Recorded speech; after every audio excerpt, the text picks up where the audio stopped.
આ દુનિયાનો ખંપીધર ગમે એવો બાપ હોય ને 2 જ વખત રડે. એક એને દીકરો એના ઘરમાંથી વૃદ્ધાવસ્થાએ કાઢી મૂકે, દીકરો તર છોડે ત્યારે, અને બીજું કે દીકરી ઘરને છોડે ને ત્યારે.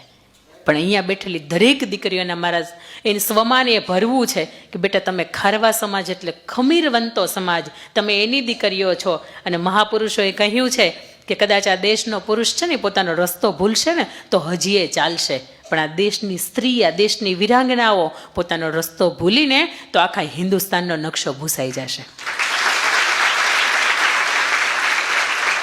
એટલે દીકરીનો જન્મ થાય ત્યારથી લઈને દીકરીના ઘરે એક બીજા સંતાનનો જન્મ થાય અને દીકરી અલગ અલગ અવસ્થાઓમાંથી પસાર થાય ને, એ દરેક અવસ્થાને મારે ખુમારી ભર્યા એક નવા જે આપણે સત્ય ઘટનાઓ બની ગઈ છે. અમુક વાત એવી છે કે જે તાજેતરની છે, અમુક વાત એવી છે કે જે ઇતિહાસની છે, પણ નારી રત્નોની ખાસ મારે વાત છે ને એ આપની સમક્ષ મૂકવી છે કે આપણા હૃદયની અંદર અંકિતાબેન મુલાણી જીવનમાં ફરીથી અહીંયા આવે કે ન આવે, પણ તમારા હૃદયની અંદર એક ખુમારી ભરીને જાઓ કે ખબર પડે કે આપણાથી આમ ન જ કરાય.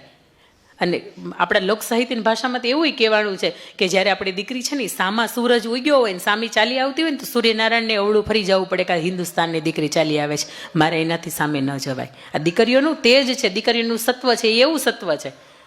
પણ અહીંયા ખાસ મારા માતાઓ બહેનો બેઠી છે ત્યારે એમ કેવું છે ઘણી દીકરીઓ એવું કે આપણે મેકઅપ કરીએ તો જ સારા લાગીએ, પણ પુરુષો બિચારા મરી જાય બિલ ભરી ભરીને. પણ એ બહેનોને, એ દીકરીઓને મારે ખાસ કહેવું છે કે બેટા આપણે બે સ્ત્રી દુનિયાની સુંદર લાગતી હોય. એક એવી સ્ત્રી કે પોતાના ઘર પરિવારને પ્રેમ આપી શકે અને સામે પ્રેમ પામી શકે, એ સંતાનોની સેવા કરી શકે અને વૃદ્ધાવસ્થાએ સંતાનોની પ્રેમ, એનો સંતાન, એનો સ્નેહ છે એ પામી શકે. આવી સ્ત્રી છે એ સુંદર લાગતી હોય, એને મેકઅપની જરૂર ન પડે. અને બીજી એવી સ્ત્રી કે જેનું અંદરનું સત્વ છે, જેનું ચરિત્ર છે ને એ ઉજળું હોય. જેનું ચરિત્ર ઉજળું હોય ને સ્ત્રીના ચહેરા ઉપર રીતસરનું તમને દેખાય આવે. તમે જોયું હશે કે જે સત્સંગી બહેનો હશે ને એના ચહેરાના તેજ છે ને બહુ અનોખા હોય, કારણ એને તો રૂપનો ત્યાગ કરીને દીક્ષા લીધી હોય, તેમ છતાંય તેના રૂપ દેખાય આવે. એનું કારણ એ છે કે એની અંદરનું બ્રહ્મચર્ય છે ને એ જીવતું હોય, એની અંદરનું સત્વ છે ને એ જીવતું હોય. દિલ ઉપર એક વખત હાથ રાખીને જજો. અને લગ્ન થતા ને તો અહીંયા લગભગ બહેનો દીકરીઓ બેઠા હશે ને એને ખબર હશે કે પહેલી વખત જ્યારે હસ્તમેળાપમાં દીકરીઓનો હાથ સોંપવામાં આવે ને ત્યારે હાથ ધ્રુજતો હોય. એનું કારણ શું જાણો છો? એનું કારણ માત્ર એક એવું છે કે આજ સુધીના 20, 22, 25 વર્ષની બાપને આંગણે થઈ, 20 વર્ષની, તમારે તો 18, 20 તો માંડ થઈ છે. 18 વર્ષે ખાલી ગવર્મેન્ટ આપણને મત આપવાનો અધિકાર આપે છે, આપણને લગ્ન કરવા માટેનો અધિકાર નથી આપતા. લગ્ન એ સમયે થવા જોઈએ કે જ્યારે ખબર પડે કે મારી દીકરી ચૂંદડી પહેરીને કે સાડી પહેરીને જેમ અહીંયા ઘરની જવાબદારીઓ નિભાવી શકે છે એમ એના સસરાને ત્યાં નિભાવી શકશે, ત્યારે જ એના લગ્ન થવા જોઈએ. 18 વર્ષની થઈ ગઈ કે 19 વર્ષની થઈ ગઈ અને આપણે આપણી દીકરીઓના લગ્ન કરી નાખીએ અને પછી એ દીકરી આપણી સામું બોલી ગઈ, દીકરી સાસુના મેણા ટેણા સાંભળી ન શકી, દીકરી જેઠાણીનું કંઈ ન સાંભળી શકી, દીકરીને કેમ બોલવું કેમ નહીં. એ હું નથી માનતી કે 18 વર્ષની 19 વર્ષની ઉંમર હોય તો આપણામાં બહેનો એ પરિપક્વતા હતી, આપણી દીકરીઓની અંદર એટલી સહનશક્તિ નથી. અને સહનશક્તિ નથી ને એટલા માટે હું માનું છું કે એક વખત ગાંઠ બાંધજો, મારી દીકરીના 20 વર્ષ પહેલાં તો લગ્ન નહીં જ થવા દો. અને તમે એમ કહો કે ઘરના પુરુષને કે 20 વર્ષની દીકરીને ભલે સગપણ નક્કી કરી નાખો, પણ ઘરને આંગણેથી જ્યારે મંડપ પહોંચીને એ દીકરી વળવી જોઈએ ને ત્યારે 20 વર્ષની તો ઉંમર થવી જ જોઈએ. ખાસ એટલા માટે હું કહું છું કે 20 વર્ષની ઉંમર હોય ને એ થોડીક પરિપક્વતાની ઉંમર હોય કે સાસુ કદાચ એમ કહે કે તારે એમ નથી કરવાનું તો એને લાગી ન આવે, એને એમ ન વિચાર આવે કે આ તો બધા મારે હવે આપઘાત કરી લેવો જોઈએ, મરી જવું જોઈએ, એમ સમજાય છે? આ ઉંમર છે ને એક એટલા માટે મહત્વની છે. બાકી તમે 15 વર્ષની ઉંમરે લગ્ન કરી નાખો ના નથી, પણ પહેલા બિચારા જેટલા પણ આપણા યુગ પુરુષો થઈ ગયા, બાળ ગંગાધર રાવ તિલક કે જેણે બેટી દૂધમાંથી બચાવો, બેટીનો જન્મ થતો ને મારી નાખતા, સતી પ્રથા હતી, એના પછી કે પુનઃવિવાહ લગ્ન હતા, એના પછી કે બાળ વિવાહ લગ્ન હતા. આ બધા રૂઢિચુસ્ત એક સમાજના એક નિયમો હતા. અને તમને કદાચ એમ થાય કે 18 વર્ષની દીકરી થઈ ગઈ ને આપણે સાસરે વળાવી દઈએ કે આપણે જવાબદારીમાંથી છૂટા, યાદ રાખજો બહેનો કે ડબલ જવાબદારી છે તમારી. કારણ કે 1-2 વર્ષ ખમી જવા હાટુથી દીકરીની થોડીક પરિપક્વતા આવશે, એની બુદ્ધિ કામ કરતા શીખશે કે મારી મા મને રોકે ટોકે છે, મારી સાસુ ટોકે એમાં કાંઈ નવાય નહીં. આ તો 18 વર્ષની ઉંમર એટલે આપણે લાડકોડમાં જ રાખ્યા હોય, કોઈ દી કંઈ ખીજવાનું તો આવતા જ ન હોય. એમાંય તે એ સમયની અંદર આપણે જ્યારે દીકરીના વિવાહ કે સગપણ નક્કી કરતા હોય ત્યારે હું નથી માનતી કે ખરેખર એ સાસરે રહી શકવામાં એને સાડી પહેરતા આવડતી હોય. એનો મતલબ એવો બિલકુલ નથી કે સાસરે જઈને સાડી પહેર્યા પછીની જેટલી જવાબદારીઓ હોય ને એ પણ એને નિભાવતા આવડે. એના માટે અમુક ઉંમરની જરૂરિયાત છે અને આજે આવા સેમિનાર મને કદાચ ત્યાંથી અહીંયા બોલાવવામાં આવે તો એનું કારણ એ જ હોય કે તમને જાહેરમાં હું કહી શકું કે દીકરીના નાનપણથી તો લગ્ન ન જ કરો. આપણા કદાચ ભલે થઈ ગયા, એ સમયે કદાચ થોડીક અણસમજ હતી કે કદાચ આપણે 2, 4, 5 ભાઈ બહેનો હતા કે સાથે મોટા ભાઈના કે મોટા બહેનના થતા થતાં આપણે થઈ ગયા. પણ આજની બહેનો છે એને મારે ખાસ કહેવું છે કે આજના ભાઈઓ તો કદાચ અહીંયા નથી, અને તમે કદાચ ભાઈઓને એમ કહો કે દીકરીને 2 વર્ષ ખમી જાઓ તો ભાઈઓ હું નથી માનતી કે ના પાડે, અને ના પાડતા હોય એને કહેજો મની મારી યાર વાત કરે.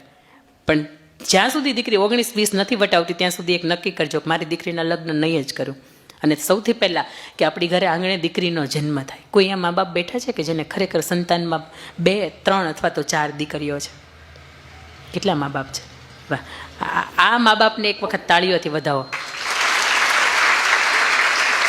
મેં સાહેબ ઘણા એવા ફંક્શન જોયા છે કે જે ગામની અંદર 2 અથવા તો 2 થી વધારે દીકરીઓના મા બાપ હોય ને એના મંચ ઉપર જાહેરમાં સન્માન કરવામાં આવે છે. એટલા માટે કે આ સમાજ આજનો એટલો બધો શિક્ષિત થઈ ગયો છે કે જે સમાજને ખરેખર દીકરી બીજી અથવા તો ત્રીજી જોતી જ નથી. મોરબીની અંદર એક મિલેનિયમ ટાઇલ્સ છે, સિરામિકનો ઉદ્યોગનો બિઝનેસ કરે છે, નીતિનભાઈ પ્રજાપતિ છે. એના ઘરે 2 દીકરીઓ છે, અને એના પછી જ્યારે ત્રીજા વખતે એમના પત્નીને ગર્ભાવસ્થા રહી ત્યારે એમણે એક મનોમન માનતા કરી હતી કે મારે ત્રીજી પણ જો દીકરી આવે ને તો ભગવાન હું તારા ચરણની અંદર કંઈક સારું, કંઈક સત્કાર્યનું કામ કરીશ. અને એના મિત્રોએ માનતા કરી હતી કે ભગવાન હવે ત્યાં આપે ને તો દીકરો આપે.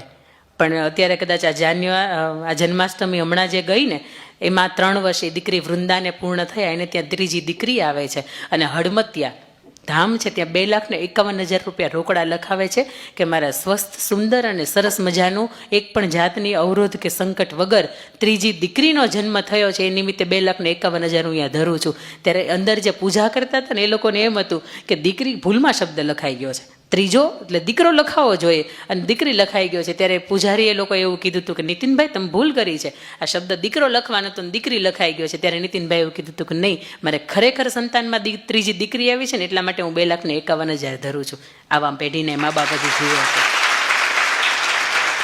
અને મારે આંગણે પણ મારે જોડવા દીકરીઓ 2 છે અને 3.5 વર્ષની. એટલા માટે હું કુખ્યાથી બોલી શકું કે 2 કે 3 દીકરીઓના મા બાપ હોય ને ખરેખર આજના સમયની અંદર ભાગ્યશાળી છે.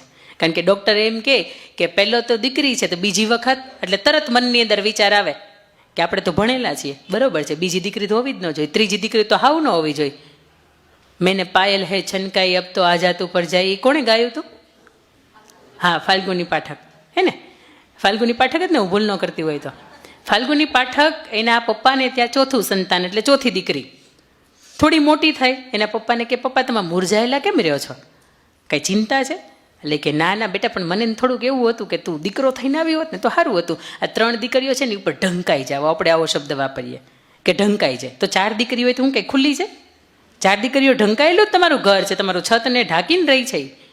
4થી દીકરી હતી ત્યારે 5-7 વર્ષની ફાલ્ગુની પાઠક હતી, નક્કી કર્યું કે બાપુ આમાં બીકવાનું ન હોય, આમાં કંઈ ડરવાનું ન હોય, અને આમાં કંઈ નિસ્તેજ કે ચહેરો ઉતરી જાય એવું કંઈ ન હોય. તમે ચિંતા શું કરો, દીકરો નથી એટલે હું પણ દીકરાને જેમ જીવીશ. અને એ ખરેખર દીકરાને જેમ જીવી 2017ની અંદર હમણાં જે મેં તમને કહ્યું એમ કે દાદા સાહેબ ફાળકે એવોર્ડ છે એમને એનાયત થયો. અત્યારે એની 54 વર્ષની ઉંમર છે, લગ્ન નથી કર્યા અને મા બાપને સાચવે છે. જરૂરી નથી કે દીકરો હોય એ જ સાચવે, દીકરીઓ હોય એ સાચવે. અને બીજું કે ઘણા પરિવારને એવું હોય કે દીકરીઓ હશે તો ભણવાનો XYZ ને ખર્ચો, અને એટલું પણ મને એટલી ખબર પડી કે દીકરીને મા બાપ હોય ને એમાં દેવા નથી થતા. કારણ કે દીકરીને જ્યારે ભગવાન મોકલતો હોય ને નીચે જે પરિવારને કે જે આપણા દંપતીની વચ્ચે, ત્યારે ભગવાન એને એમ કહેતો હોય કે બેટા ચિંતા નહીં કરતી હો, તારા મા બાપનો ખ્યાલ હું રાખીશ, તારા બાપની માંથી એક રૂપિયાનું લેણું નહીં થવા દઈ, એનું ચિંતા હું કરીશ. અને દીકરાને જ્યારે મોકલતો હોય ને જે પરિવારની અંદર, ત્યારે દીકરાને એ ટકોરો મારીને કહેતો હોય જોજે હો મોકલું છું, વૃદ્ધાવસ્થાએ હેરાન ન થાય, બાપને તારે સાચવવાના છે. આ ભગવાને તે કંઈક કહીને મોકલતો હોય. અને દીકરીને કદાચ એ દીકરો હોય કે દીકરી હોય, પણ આપણે ગર્વ કરવો જોઈએ કે મારું સંતાન છે ને હું એને શ્રેષ્ઠ બનાવીશ. એ કદાચ દીકરો હોય કે દીકરી હોય, કોઈ સ્વરૂપ હોય એનાથી ફેર નથી પડતો. એનાથી થોડીક દીકરી મોટી થાય એટલે મા બાપ સ્વપ્ન જુએ કે મારી દીકરી શું ભણશે, શું બનશે. દરેક મા બાપ હશે ને એની પાસે એક સ્વપ્ન હશે. અને કદાચ હું એવું માનું છું કે અહીંયા બેઠેલા માતાઓ છે એ નહીં ભણ્યા હોય એટલે એને કદાચ એક ખ્યાલ નહીં હોય કે કઈ ક્ષેત્રની અંદર મારી દીકરી છે એને મૂકી શકાય. અત્યાર સુધીમાં લગભગ દુનિયાના દરેક ક્ષેત્ર એવા હતા કે જ્યાં દીકરો હોય ને ત્યાં તે દીકરી હોય. આ પંખા ચાલુ કરવા જ કરી દેજો, થોડીક ગરમી થશે. હા, જેને નજીક થતા હોય ને એ ત્યાંથી ચાલુ કરી દેજો, અગવડતા ન થાય ને કોઈને એવી રીતે. હા, જો મને અહીંયા ઊભા ઊભા થતી હોય તમને બેઠા બેઠા ગરમી થાય જ તે.